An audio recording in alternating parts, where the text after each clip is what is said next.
Pode tomar o seu assento. Amados, o apóstolo Wagner está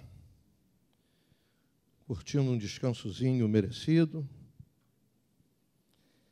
cuidando da sua saúde, e descanso faz parte da nossa vida. Você acha que férias entrou no planejamento da classe trabalhista à toa? É porque está provado cientificamente que nós precisamos do repouso. Você acha que um dia por semana de descanso foi só porque Deus inventou isso lá no livro de Gênesis? Não, é porque Ele sabe que o ser humano precisa descansar, a terra precisa descansar, os animais descansam, os vegetais descansam. Eu chego de manhã cedinho para molhar o vaso de plantas lá onde tem uma 11 horas, ela está toda.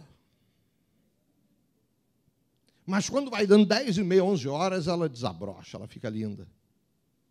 Mas é o período do descanso dela. Para ficar linda, ela precisa descansar. Até os vegetais fazem isso. Então, nós não precisamos? Claro que precisamos. Jesus descansava. Né? Algumas vezes ele avisou para os discípulos, olha, agora eu vou me recolher. Olha, a gente vai atravessar o mar, mas eu vou deitar e vou dormir.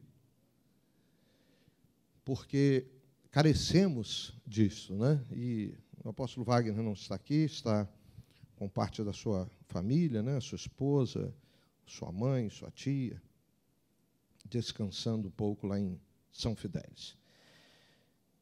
Bom, o pastor Marcos havia me convidado para ministrar a palavra nesta noite dentro do tema que o apóstolo Wagner recebeu de Deus para este ano, que é o ano das certezas, né?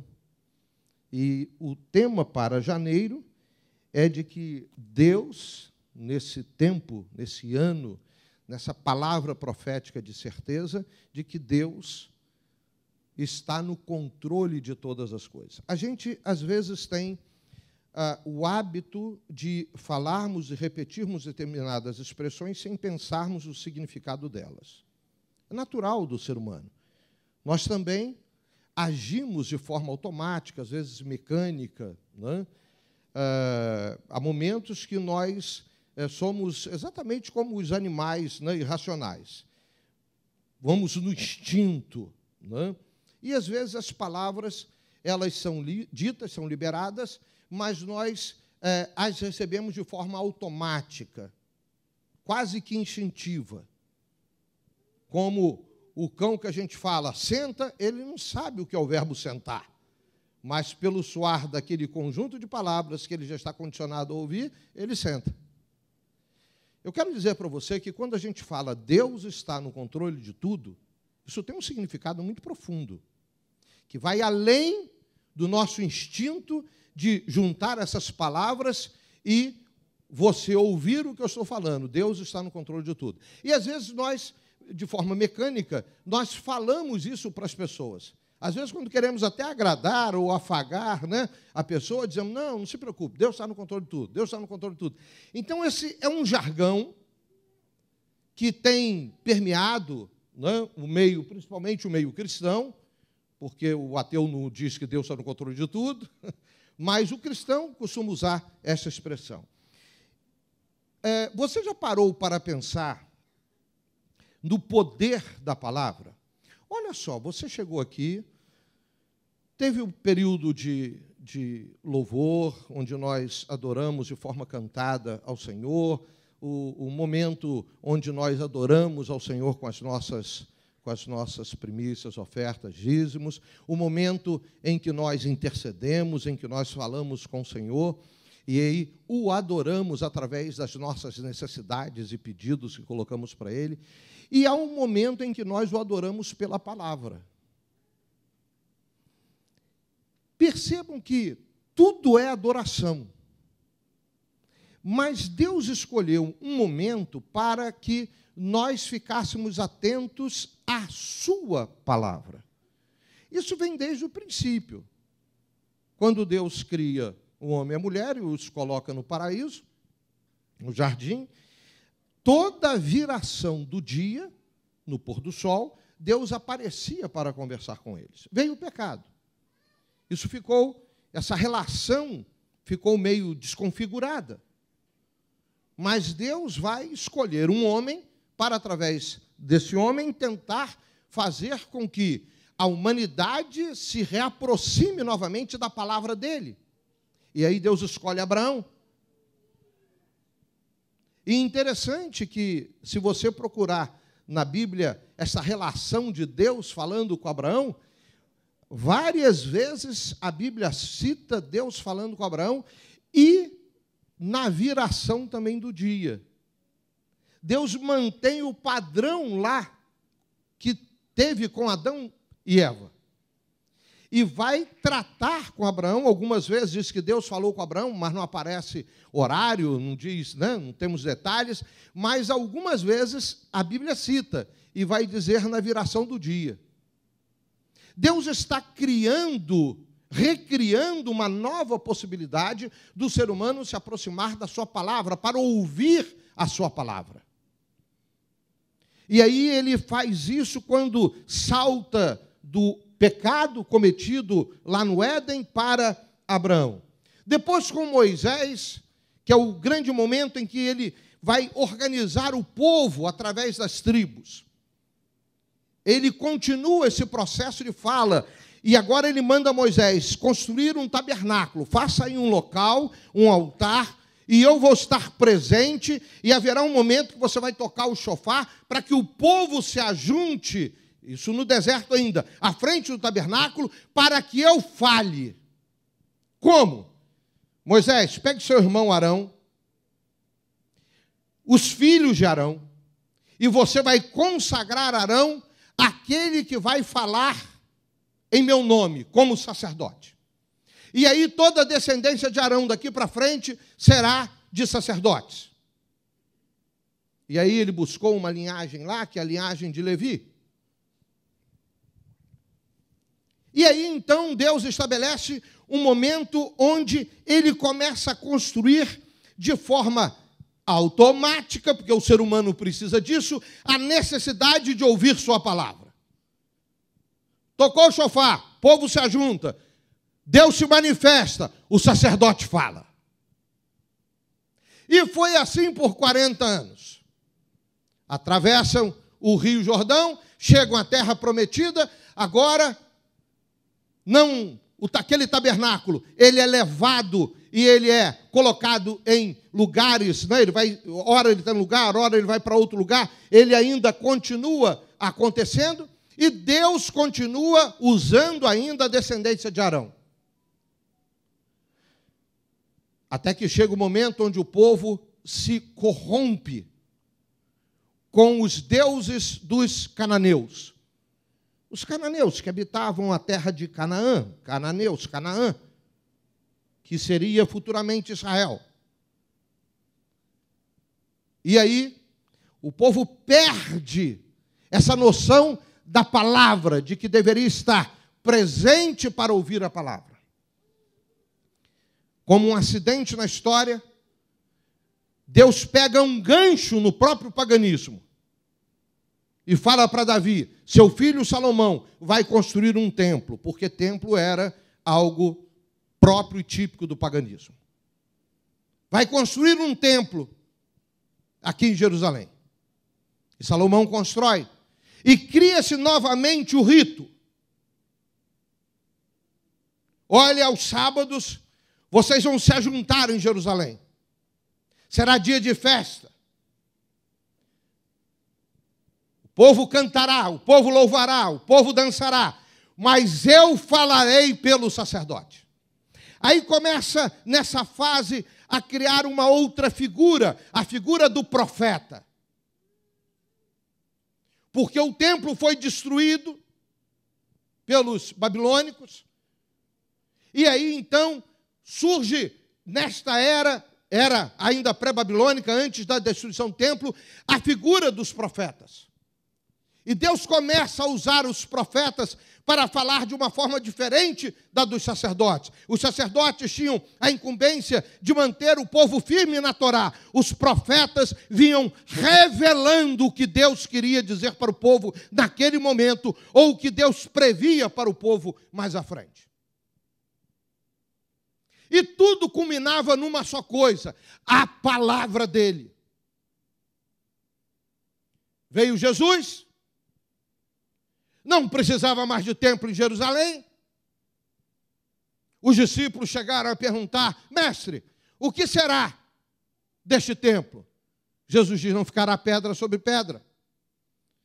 Ele será destruído, mas ele está se referindo a outro templo, e em 3 dias será reedificado. Porque Jesus estava falando a partir dali: eu sou o templo do Deus vivo, e farei com que cada um de vocês também sejam templos do Deus vivo.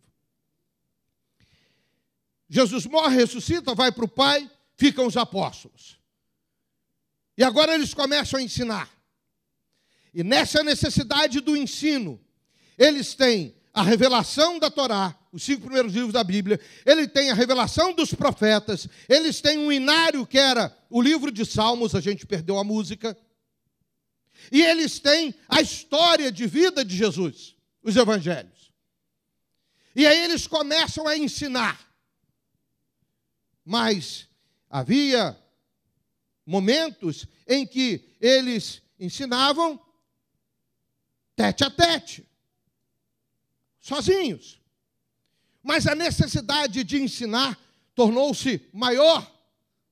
E aí o povo, sedento da palavra, se reunia nas casas para ser ensinado.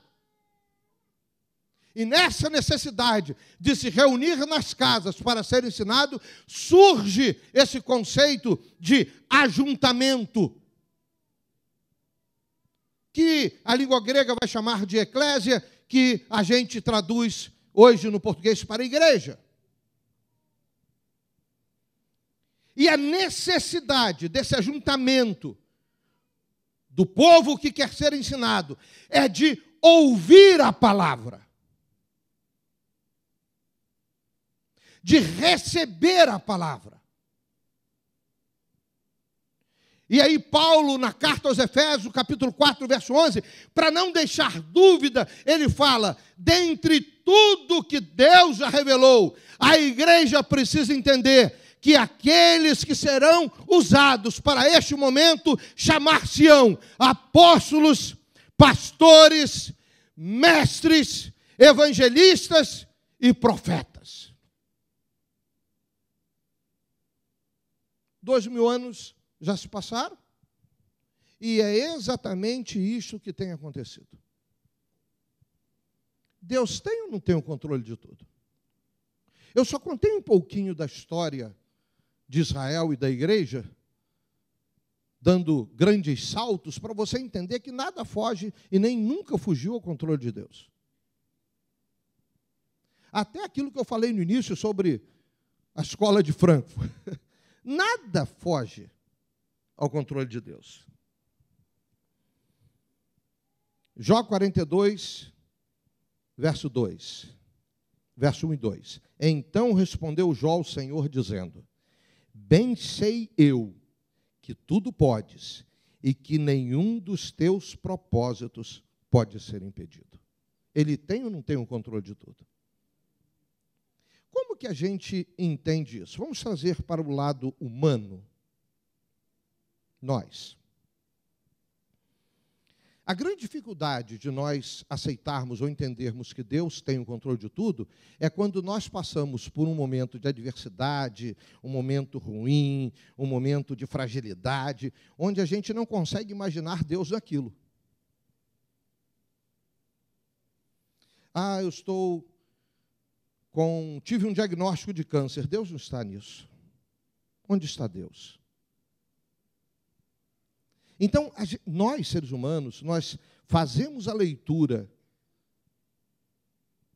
de que Deus está onde estão as bênçãos dele. E que quando elas não se manifestam na nossa vida, Deus não está ali. É por isso que temos dificuldade de aceitarmos que Deus está no controle de tudo, quando as coisas não estão sendo, no nosso ponto de vista, favoráveis a nós. Mesmo que outra pessoa fale para nós, não se preocupe, Deus está no controle de tudo. Aí a gente pensa assim, esse cara está falando isso que não sabe o que eu estou passando. Isto é ser humano. Isto é ser humano. Já que eu citei Jó aqui, eu acho que não existe na Bíblia melhor exemplo do que o de Jó. O livro começa dizendo que os seres criados por Deus, angelicais, se reuniram e foram ao encontro do trono de Deus. Que tremendo esse texto, né? E aí, quando chegou lá, no meio deles, estava quem? Hein? É ele mesmo, o Carcará. Chifrudo, Beelzebu. Só que essa imagem que a gente faz dele, terrível, né, feio, nada disso. Tanto é que ninguém reconheceu, só Deus. Ei, Satanás, no meio de todos os outros anjos. De onde você está vindo? Claro, ele sabia. E aí, Satanás, que é um anjo, né, um querubim, foi criado assim, belo, de formosura. E aí, Satanás responde, eu estava passeando pela terra. E aí acontece um grande erro teológico, que a grande maioria repete, e eu já cansei de ver pregadores repetindo isso, eu, em determinada época lá atrás, também cometi esse mesmo erro. Dizem que Satanás disse que passeava pela terra e que ele viu Jó e ele lança para Deus, então, a proposta de que, Jó te serve por isso, isso e isso. Se você tirar isso, isso e isso, ele não vai te servir. Mas não é isso que o texto diz. O texto diz que Deus perguntou, de onde você vem? E então ele responde, de rodear a terra. Deus fala para ele e apresenta para ele uma proposta. Viste meu servo Jó? Meu Deus, Jó estava quietinho lá no canto dele. Não foi o diabo que foi mexer com ele. Foi Deus quem gerou uma proposta para Jó, dizendo, você viu meu servo Jó? Sim. Eu vi. Como ele é temente ao meu nome? Mas porque ele tem tudo que o Senhor deu para ele? É fácil assim. Então vou fazer uma proposta para você, Satanás. Você pode fazer o que você quiser com ele, você só não pode tocar nele. E o diabo não brincou com essa proposta. Perdeu mulher, perdeu filhos, perdeu todos os animais, tinha um rebanho imenso, milhares de cabeças, todos eles perderam. O vento bateu contra a casa dos filhos, derrubou a casa de todos eles, não sobrou nada. E até ele, que parecia ser um homem de grande vigor, pelos relatos e detalhes do texto bíblico, perdeu a saúde. Ele tinha tanta ferida pelo corpo, que diz o texto que ele se coçava com um caco de telha. Deus está no controle?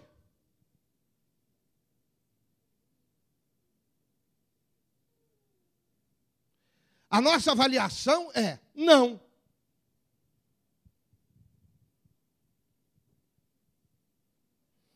Apareceram 3 amigos para tentar aconselhar Jó.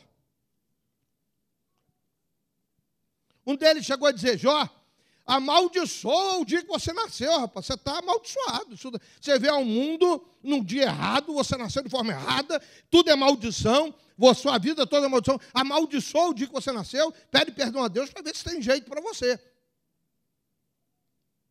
Jó ouviu aqueles três, mas teve algo muito interessante, que só Deus sabia.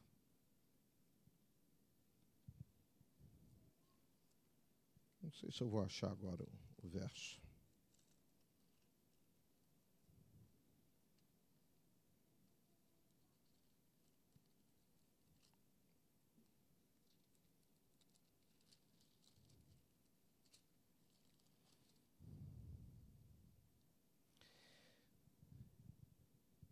No final, apareceu, depois dos três amigos que tentaram convencer Jó,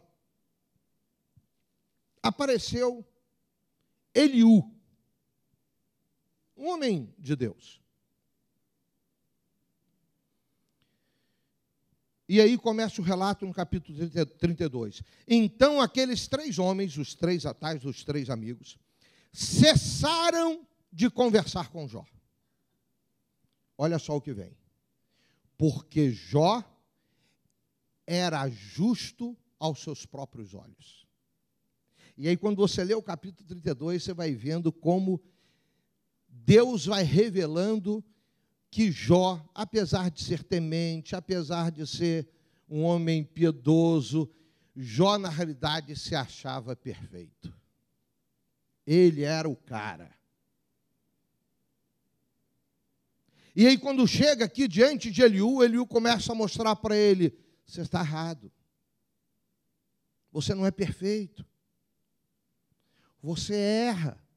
Você falha. Mas Deus queria e via no coração de Jó um homem temente, um homem piedoso. Mas não via um homem perfeito, mas Jó se via. Aí Deus faz um projetozinho para Jó. Ô capeta, vem cá. Vai lá. Pode tocar em tudo. Você só não vai tirar a vida dele.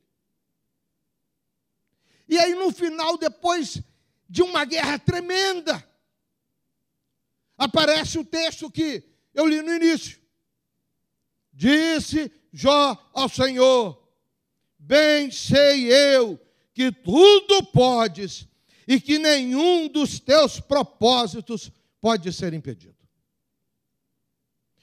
Olha, vamos agora do ponto de vista humano, a volta que Deus deu para curar Jó.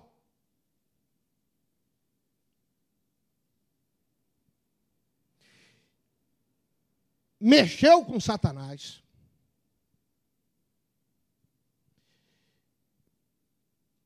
Os filhos morreram. A esposa... Não, a esposa morreu não. Falei esposa não, esposa não. A esposa depois teve mais 10 filhos.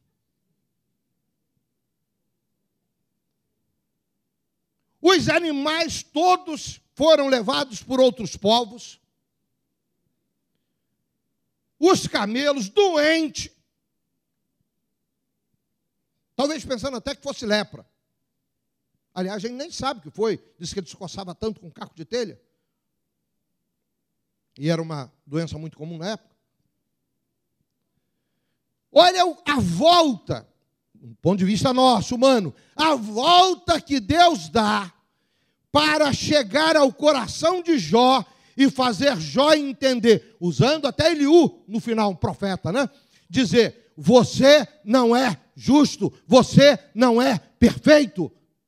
Quebra essa casca, Jó.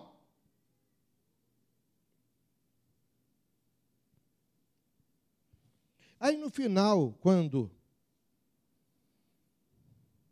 E sucedeu que, acabando o Senhor de falar a Jó aquelas palavras, o Senhor disse a ele: faz. A minha ira se acendeu contra ti, contra os teus dois amigos, porque não falaste de mim o que era reto como o servo Jó. Não é Eliú, é Elifaz. Elifaz era um dos amigos, dos três amigos. Tomai, pois, 7 bezerros e 7 carneiros, e ide ao meu servo Jó, e oferecei holocausto por vós. E o meu servo Jó orará por vós. Estava se referindo aos três amigos. Agora Deus já está colocando Jó como intercessor. Jó vai orar por vocês. Porque deveras a ele aceitarei, para que eu não vos trate conforme a vossa loucura, falando dos três. Porque vós não falaste de mim, o que era reto, como o meu servo Jó. Ele reconhece que Jó era reto.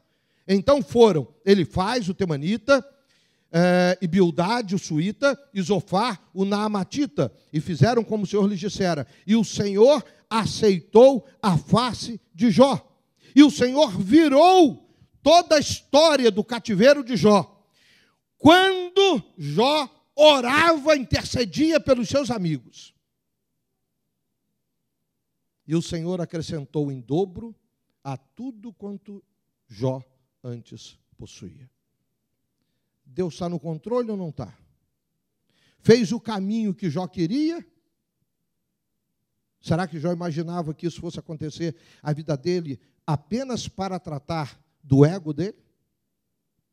Porque a ideia que nós temos é que o diabo pediu para se andar com Jó, Deus permitiu, mas Jó era um homem perfeito, o diabo tirou tudo, mas no final Deus recompensou. Mas não é essa a história. Bíblica não. Foi Deus quem estabeleceu um projeto para tratar de Jó e no final restituir em dobro tudo que ele tinha perdido. Está no controle ou não está? Claro que está. Deus chama Jonas e diz para Jonas: Jonas, quero que você vá a Nínive para pregar aos ninivitas. O povo terrível era aquele, né? Povo de guerra, os ninivitas. Mas era aquele povo que acabava a guerra, eles passavam a régua. Decapitavam, cortavam mãos, e se fosse mulher, varava a espada no ventre. Vai lá que está grávida, e está no momento final ali, ainda nasce um remanescente. Eles eram terríveis, furavam os olhos. Já estava morto, às vezes, devia ir lá e furava o olho com a espada. E a fama dos ninivitas era terrível. Aí Deus fala com com Jonas. Jonas, eu quero que você vá lá e pregue do meu amor e da minha misericórdia para aquele povo. Jonas, o quê? Senhor, repete. Jonas, eu estou falando dos ninivitas. Eu quero que você vá lá e pregue do meu amor e da minha misericórdia, que eu sou um Deus bom. Quero que você pregue para os ninivitas. Eu acho que Jonas ficou imaginando que eu não vou nem conseguir chegar perto, eles vão me matar. Mas, na verdade, não foi isso. Porque Jonas fugiu, diz o texto, da presença do Senhor. Ele não fugiu dos ninivitas. Nínive era a capital da Caldeia, que era o reino maior. Era onde moravam, onde estava concentrada a maior parte da população e o palácio real. E Jonas, então, estabelece um outro plano. Ó Deus no controle. Jonas, vá para Nínive. Aí, quando Jonas imagina falar do amor de Deus em Nínive, ele cria um outro plano para ele. Eu vou para Tarsis. Agora, olha só que coisa interessante. A história da humanidade não permitiu que a cidade de Tarsis até hoje fosse localizada. Não se sabe que lugar é esse. Alguém diz, era um fim de mundo, que era para lá que Jonas queria ir, para bem longe do Senhor, quando o Senhor fez a proposta a ele de ir para Nínive. Alguns chegam a dizer que poderia ser uma região no final do Mar Mediterrâneo, entendendo que Jonas está em Israel, o Mar Mediterrâneo ali é fechado, não tem saída, a única boca do Mar Mediterrâneo fica entre a Espanha, ali aquele pedacinho, e qual o país da África ali? Aquele que tem o rali? Não, Dakar né, é a cidade. Bom, deixa eu falar. E um país da África ali. Aquele pedacinho ali, chamado Estreito de Gibraltar, é o final do Mar Mediterrâneo, porque naquela época acreditava-se que, saindo do Mar Mediterrâneo, onde ficavam os países da Europa, onde ficavam os países da África conhecidos, Egito, né, ali na África, onde ficava Israel, onde aqueles países, todos eles ficavam ali no entorno do Mediterrâneo. Então, o mundo conhecido era aquele ali, e um pedacinho ali onde ficava o Eufrates, o rio Tigre, né, onde estavam os povos mesopotâmicos, dentre eles os caldeus e a cidade de Nínive. Então, o que Jonas está em Israel? Se ele vai para a direita, olhando no mapa, vamos supor que o mapa estivesse aqui, se ele está em Israel, se ele fosse para cá, ele chegava em Nínive. Há uma possibilidade, parte de alguns historiadores, de que Tarsis era o final onde hoje é o Estreito de Gibraltar, era o final do Mar Mediterrâneo. Porque acreditávamos naquela época que depois daquele estreito ali entre a Espanha e a África, ali era o final do mundo. Ali era o caos, onde habitavam os monstros marinhos. Era o abismo.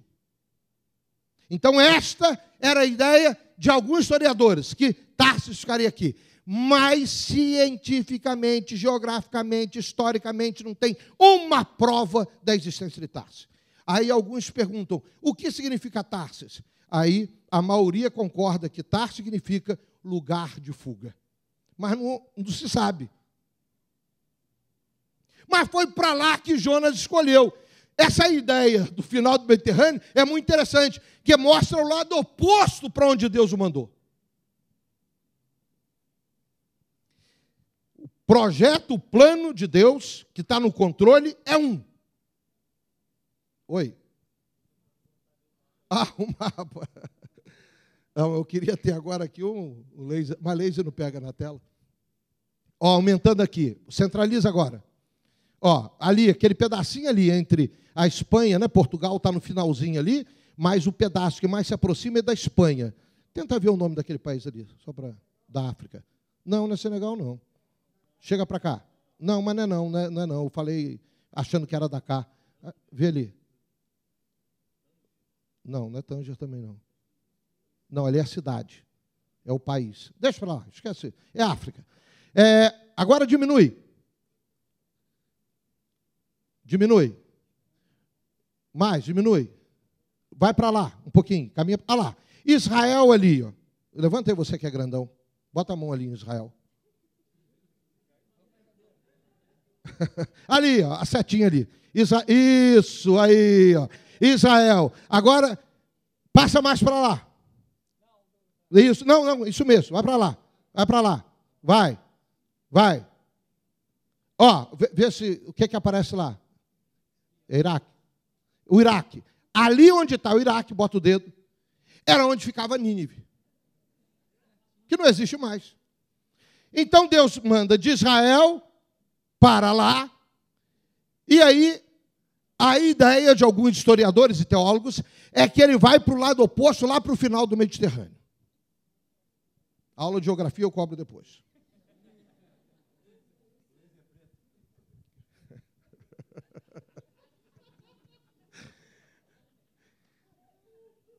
Olha Deus no controle.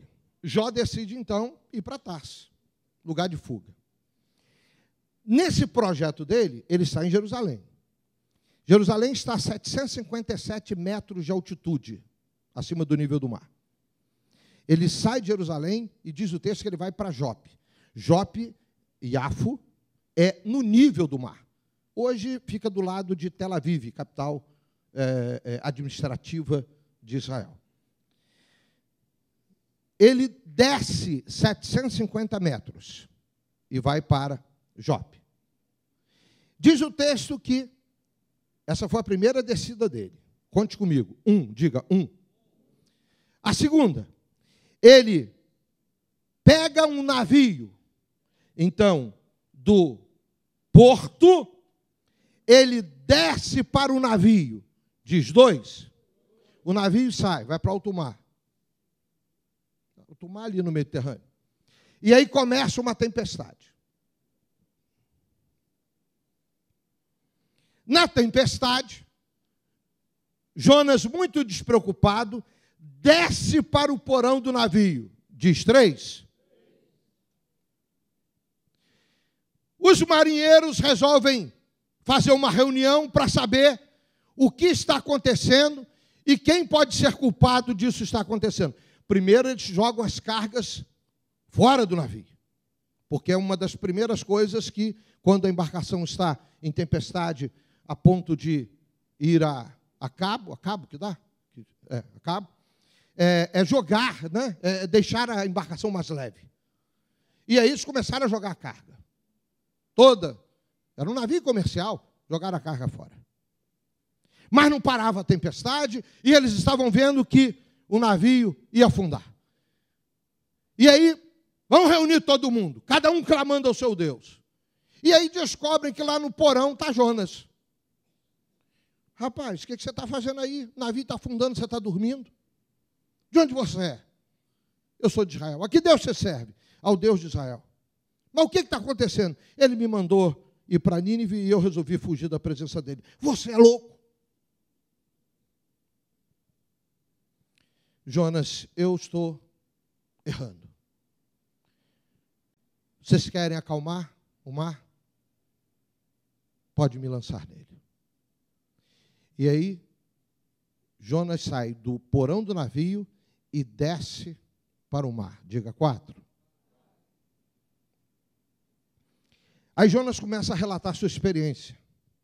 Acho que no capítulo 2 ou 3. E aí Jonas diz que no mar ele foi engolido por um grande peixe. E desceu para as entranhas do peixe. Diga 5. 5. Está descendo, cara. Tudo por causa do projeto dele.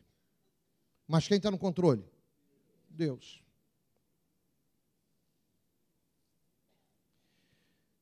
E aí Jonas diz que no ventre do peixe teve um momento que ele se sentiu no coração do mar. Cabeça, membros, coração. Mais ou menos o quê? O meio. Ele desce mais. Diga 6. Mais à frente, ele fala: visitei os abismos, e onde todos os montes nascem, lá embaixo, no fundo do mar, lá estive. Diga 7. Agora não tem mais para onde descer. Ele foi no último lugar possível que alguém pode descer.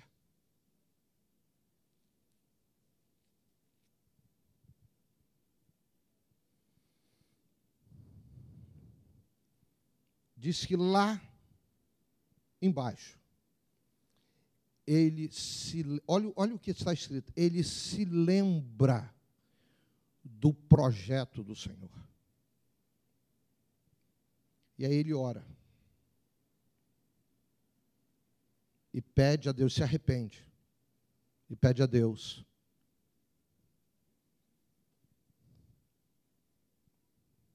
para subir. E aí Deus começa o processo. Sai lá do abismo, das profundezas abismais, passa pelo coração do mar, chega ao nível do mar, o peixe vai lá na praia e o vomita. E ele sabia que não tinha outra solução. Mas quando ele estava lá na areia da praia, onde foi vomitado, diz assim, o capítulo 4 de Jonas: e o Senhor apareceu pela segunda vez a Jonas e mandou que ele fosse pregar a Nínive. A mensagem é a mesma coisa que Deus fala lá no início para ele, quando ele decidiu sair debaixo do controle de Deus e ir e fazer o seu projeto.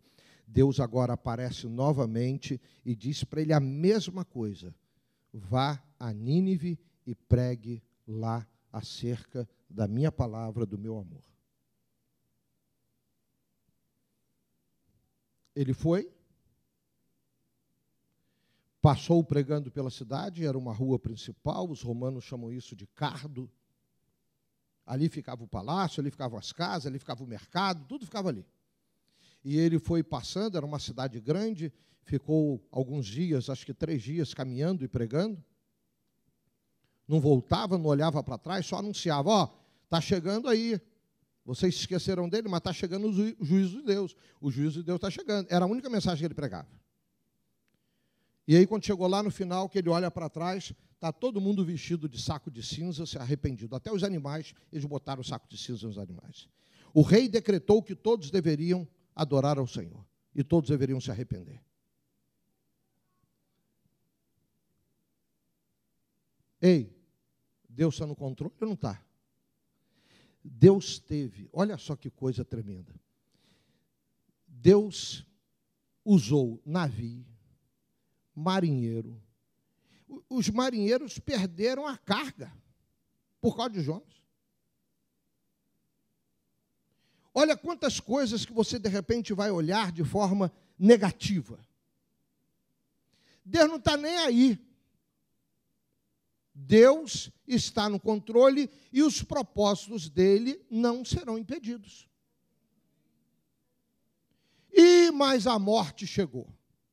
Chegou para Jesus, chegou para Paulo, chegou para Pedro, chegou para Abraão, chegou para Davi, chegou para Moisés. Faz parte também do controle de Deus.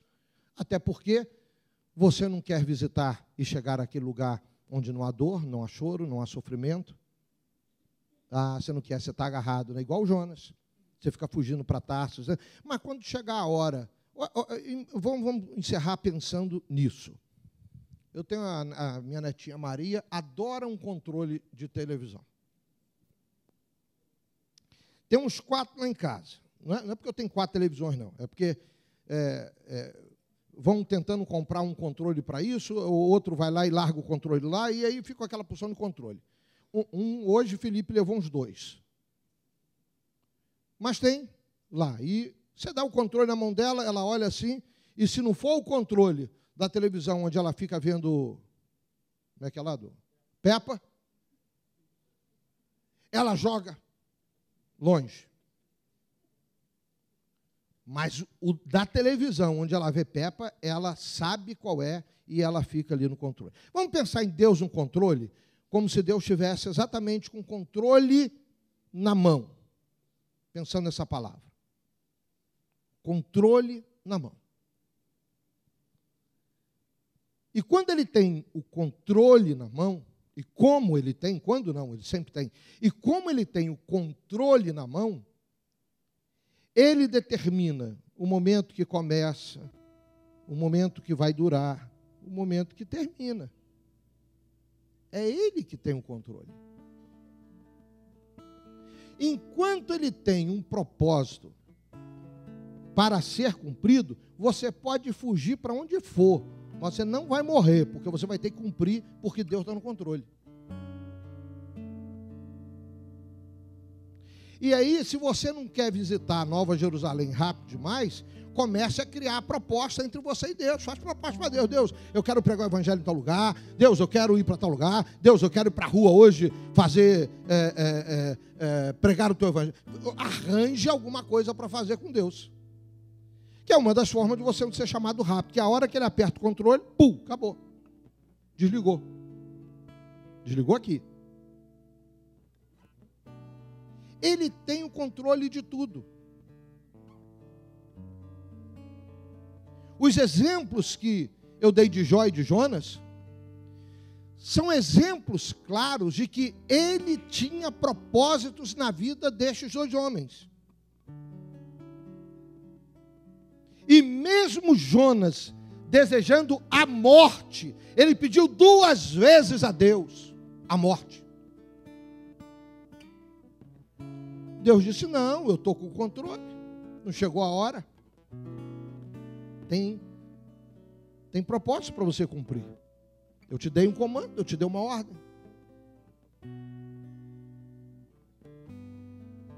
Assim é ele. Por isto, a certeza de que Deus está no controle de tudo. Você está passando como naqueles dias de Jó? 2022, longe de passar o que Jó passou, mas eu me senti um pouco de Jó. Eu estou falando aqui com você e meu joelho está uma bola. Inchou de sexta-feira para cá, se eu fazer um esforço. Claro, já operei 3 vezes.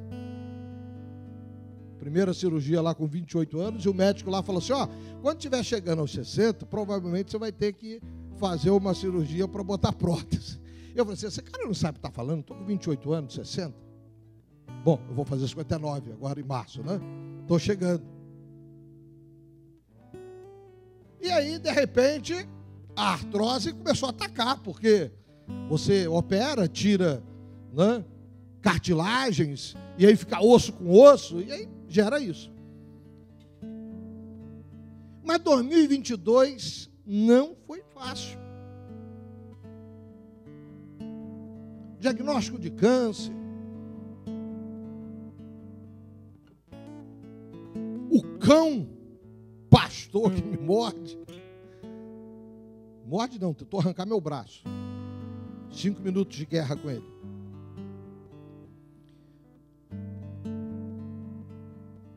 Estou desde junho lidando com uma inflamação na sola dos pés, uma fascite plantar. Acabei de fazer a terceira, semana passada, a terceira infiltração, 2 injeções, 1 em cada calcanhar, de corticoide.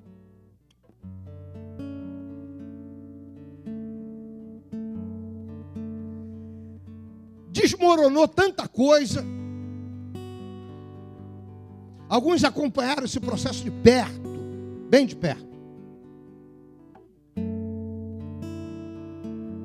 E de vez em quando a minha mãe falava, Deus está no controle.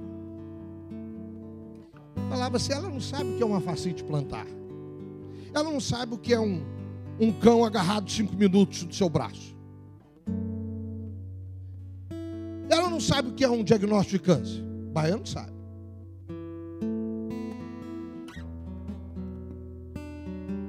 A cabeça da gente humana, será que Deus está no controle mesmo? E aí, as coisas vão acontecendo, a gente vai vendo, Deus teve que usar isso, Deus teve que usar aquilo, Deus teve que usar aquele. Deus mexeu com tantas pessoas. Hoje eu passei um WhatsApp para o grupo de pastores, né, do ministério daqui de Minas Gerais, pastores, presbíteros, sobre amigos, né, aquele vídeo.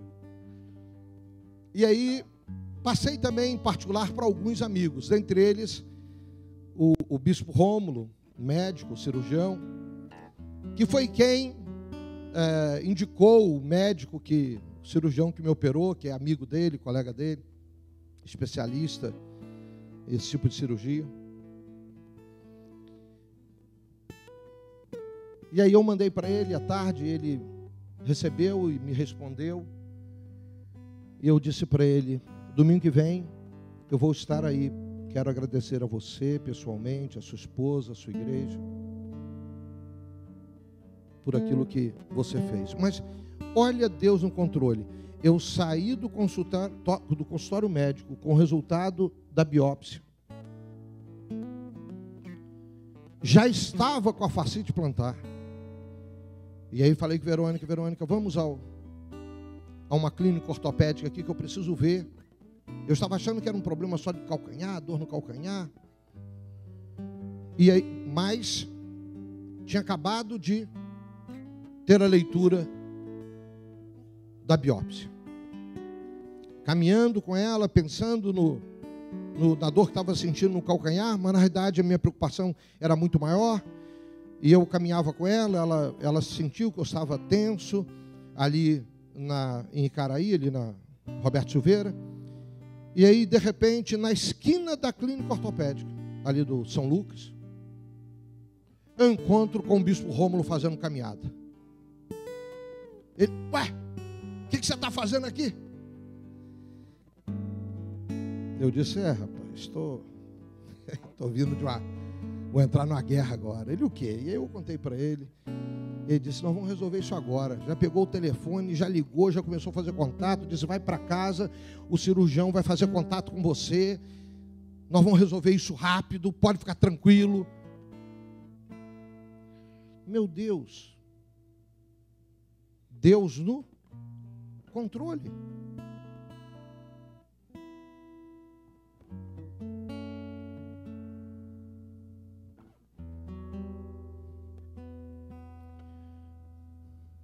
Deixa eu falar algo aqui para vocês que não compartilho com ninguém, senão a minha família.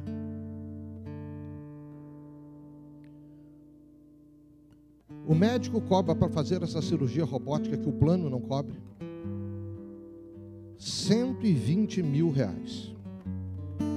Para o bispo Rômulo, ele fez por R$23 mil.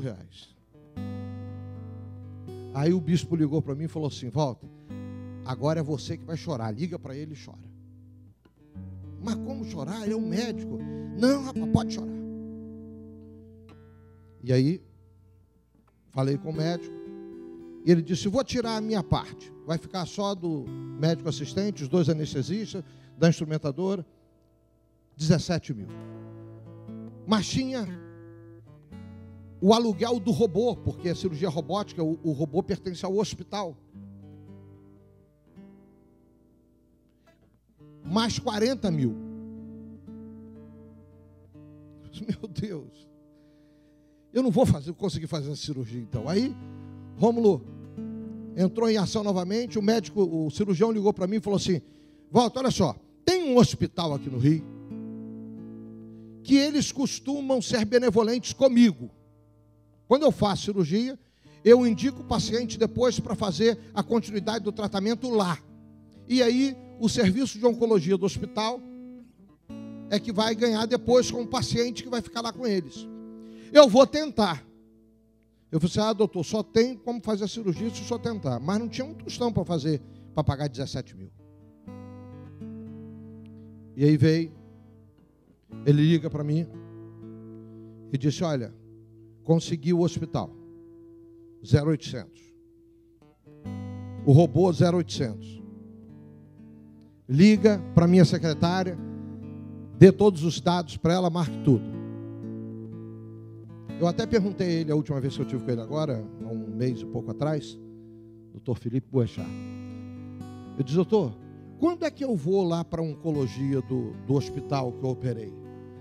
Rapaz, você não vai, porque não tem tratamento mais para você, o resultado da biópsia depois da cirurgia não deu mais nenhuma presença de células cancerígenas, então você não tem mais que fazer nem quimioterapia, nem radioterapia, então eu não tenho que te mandar para oncologia. Então você ganhou o hospital, porque nem ganhar de vocês vão ganhar agora.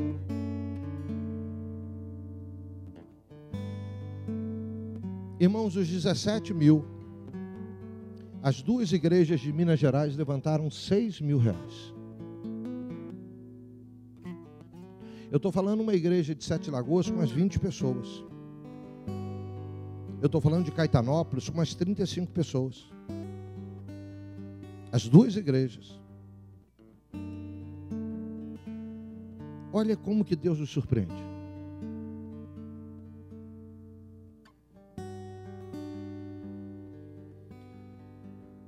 Ele está no controle ou não está? Para eu estar aqui hoje ministrando para vocês, é porque Ele está no controle. Fique de pé. Se você está nesse momento, exatamente, onde a sua mente pode estar sendo liderada pelo sentimento humano, onde você ainda possa ter dúvidas se realmente Deus está no controle. Nesta noite você entendeu que nada escapa do projeto dele. Ele tem o controle de tudo. Você quer e tem necessidade de receber uma oração específica nesse instante? Sai do seu lugar e vem aqui que eu quero orar com você. Você entendeu? Eu não preciso insistir, é uma palavra só. Se você entende que precisa receber uma oração específica sobre essa certeza de que Deus está no controle de tudo, mesmo que você esteja passando por aquelas interrogações, por aquelas dúvidas, por aquelas incertezas, lá no final, Deus tem o controle de tudo.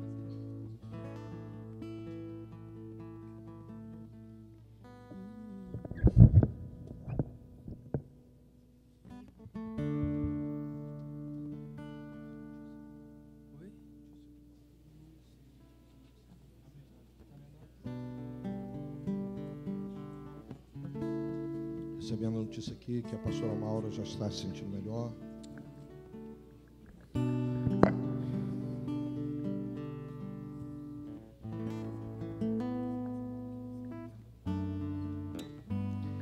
Que momento difícil, né, Baiano, na hora que a gente pega aquela biópsia, que vem essa palavrinha, né? Quantas experiências, conversava com o Marquinhos esses dias sobre Natália Mendes, Bruno. Lembro daquele momento de batalha, de oração aqui com você. Meu Deus, são tantas coisas que na hora a mente humana parece assim, meu Deus, a coisa escapou do seu controle. Nada.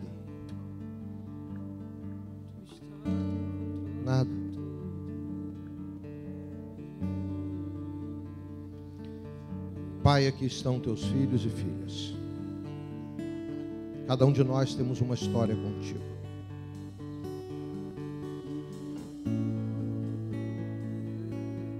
Cada um de nós passamos pelas experiências dessa vida. Algumas nos machucam, nos ferem. Algumas geram desânimo, prostração. Algumas vêm tão fortes que parecem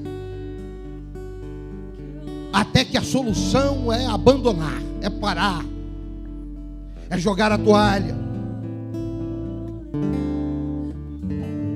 Mas, Senhor, hoje, como nesse mês de janeiro, o Senhor tem falado acerca exatamente desse tema. O Senhor é Deus, o Senhor tem o controle de todas as coisas. Como Jó falou, nenhum dos teus propósitos podem ser impedidos. O Senhor age em todas as circunstâncias. O Senhor move o que o Senhor quer. O Senhor levanta, o Senhor derruba. É do Senhor. Quem somos nós? Estamos aqui apenas para sermos instrumentos nas tuas mãos. Não há razão de existência se não for por isso. Traga, Senhor, para estas vidas a revelação exata que esta palavra está trazendo nesse instante para a vida deles, para a vida de cada um deles.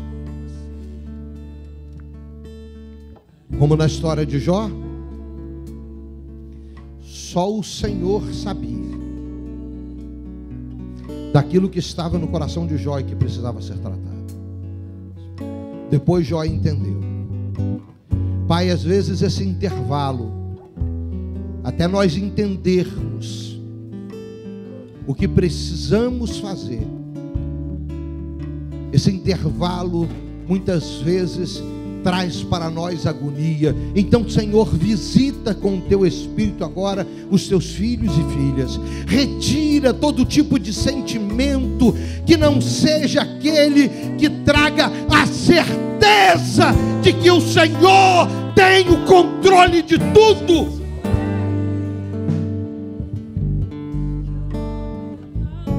Os dias são maus, o Senhor tem o controle. Tempos difíceis, o Senhor tem o controle. Saúde prejudicada, o Senhor tem o controle. Vida financeira abalada, o Senhor tem o controle.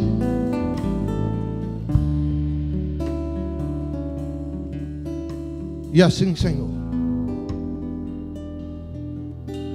como Jó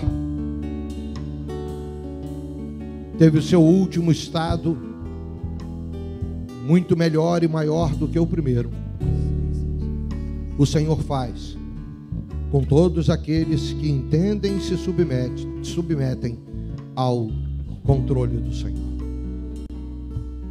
Que saiamos daqui, mais do que nunca, com a certeza de que o Senhor está no controle.